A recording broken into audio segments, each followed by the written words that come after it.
इस वक्त हमारे साथ बातचीत करने के लिए हैं बीजेपी के गौड़ाबौराम से प्रत्याशी सुधीर सिंह जी। सुधीर जी, क्षेत्र क्षेत्र आप लोग घूम रहे हैं। सुजीत इस वक्त हमारे साथ बातचीत करने के लिए हैं गौड़ाबौराम से बीजेपी के प्रत्याशी सुजीत कुमार सिंह। सुजीत जी, आपका पूरे क्षेत्र में भ्रमण कर रहे हैं, क्या इस वक्त फीडबैक आपको मिल रहा है? सबसे पहले आपको और आपके चैनल के सभी दर्शकों को मेरा हार्दिक अभिनंदन। आप खुद देख रहे होंगे जो जन सैलाब उमड़ पड़ा है एनडीए के लिए, वह बहुत ही ज्यादा उत्साहजनक है।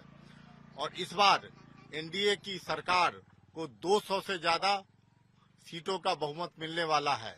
और गौड़ाबौराम विधानसभा में हम लोग 1 लाख मत पाने का लक्ष्य अपने लिए रखे हैं। और जिस तरह से पब्लिक का ओपिनियन चल रहा है, जिस तरह से पब्लिक का उत्साह और प्यार दिख रहा है, हमें पूर्ण विश्वास है कि वह 1 लाख मत का हम लोग आंकड़ा जरूर पार करेंगे। अच्छा, आप 1 लाख मत की बात कर रहे हैं, लेकिन महागठबंधन में तो दो प्रत्याशी खड़े हो गए हैं। आपको लगता है कहीं ना कहीं जो वोट है वो आपका छिटक के साहनी समाज को और जो आरजेडी से खड़े हैं उन तक जा सकता है? देखिए, बिहार में कुछ लोग कोशिश में लगे हुए हैं कि जाति के नाम पे धर्म पे बांटा जाए और कुछ इधर उधर एनडीए का वोट कट जाए। लेकिन जो गौड़ाबौराम में कम से कम हम लोग को देखने को मिल रहा है, हर समुदाय, हिंदू हो, मुस्लिम हो या किसी भी जाति के लोग हो या किसी भी दल के लोग हो, सब लोगों ने एनडीए के काम से इतना ज्यादा खुश हैं कि वो मन बना चुके हैं कि हमको वोट एनडीए को ही देना है। लोग अपना कोशिश करते रहेंगे, लेकिन जिस तरह का माहौल आपको देखने को मिल रहा है उसमें यह तो प्रतीत हो रहा है कि कोई भी बांट नहीं पाएगा इस देश को, इस राज्य को और हमारे जनता को। आप तो बीजेपी के एनडीए के प्रत्याशी हैं, लेकिन आपको मालूम है महागठबंधन का प्रत्याशी कौन है? ये हमको ही नहीं, लेकिन ये किसी को भी नहीं पता है। शायद आपको भी नहीं पता होगा महागठबंधन का कौन प्रत्याशी है। हमें यह जरूर पता है कि महागठबंधन तरफ से 2 कैंडिडेट खड़े हुए हैं और दोनों आपस में लड़ रहे हैं, यह पता है हम लोग को। लेकिन कौन हम महागठबंधन का कौन प्रत्याशी है यह कोई नहीं जानता है। तो संतोष साहनी या अफजल अली खान, इनमें से कौन आपके लिए ज्यादा, आपको लगता है ज्यादा ताकतवर हो सकता है आपके खिलाफ? देखिए, ऐसा है कि सबसे ज्यादा ताकतवर तो एनडीए है और बाकी लोग का जहां तक मुझे लग रहा है शायद जमानत जब्त हो जाएगी तो शायद दूसरा नंबर पे कोई नहीं रहेगा। 1 से 10 तक तो इस बार एनडीए ही रहेगा। क्या कारण है ऐसा? देखिए, जनता के प्रति इसका एक ही कारण है।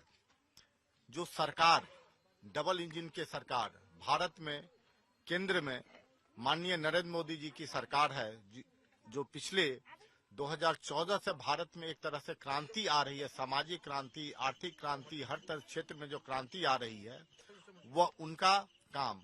और बिहार में जन उपयोगी जो काम हुआ है, जो सड़क, पुलिया, इतने तरह के चीज बने हैं, हमारे सामाजिक सुरक्षा से रिलेटेड जितना भी बढ़िया काम हुआ है, पेंशन बढ़ाया गया, महिलाओं को रोजगार के लिए जो काम किया गया, इस सब से लोग बहुत ही ज्यादा प्रभावित हैं, खुश हैं।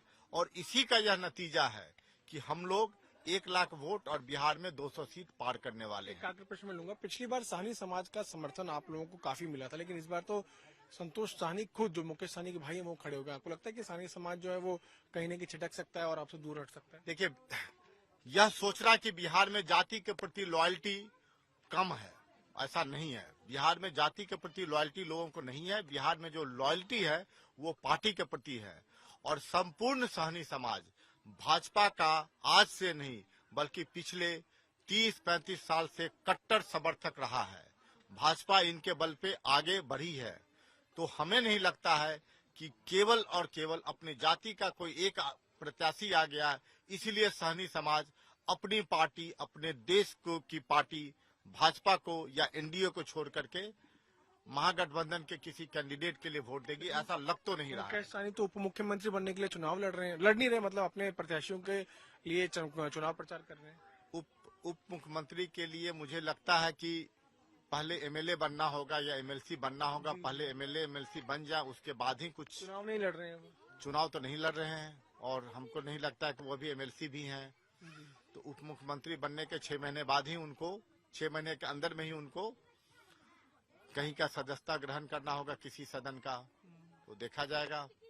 अभी तो मुझे लगता नहीं है कि, देखिए, उनको अच्छी तरह से पता है कि ये लोग हार रहे हैं, ये हारने वाले हैं, तो सीट का बंटवारा कर लें, पद का बंटवारा कर लें और आने वाले जो घोटाला का भी बंटवारा लोग कर लें, लेकिन जनता इस सब खेल को समझ रही है। बिहार में की जो जनता है ना, वो राजनीतिक रूप से इनको कोई बेवकूफ नहीं बना सकता है।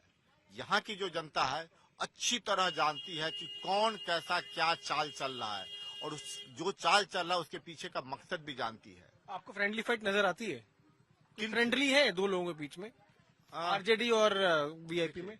उनके बारे में मैं कुछ नहीं कहूंगा, मैं अपने लिए कर रहा हूं। उनको जो करना है, फ्रेंडली है या दुश्मनी है या एग्रेसिव फाइट है, इट्स ऑल दियर मैटर। उनका अपना आपसी मामला है। जनता लेकिन खेल समझ रही है कि हो क्या रहा है। आप कहीं जनता से पूछिए कि आरजेडी और वीआईपी दोनों के कैंडिडेट खड़ा हुआ है, इसका मतलब क्या है, यह वो लोग खुद आपको बता देंगे।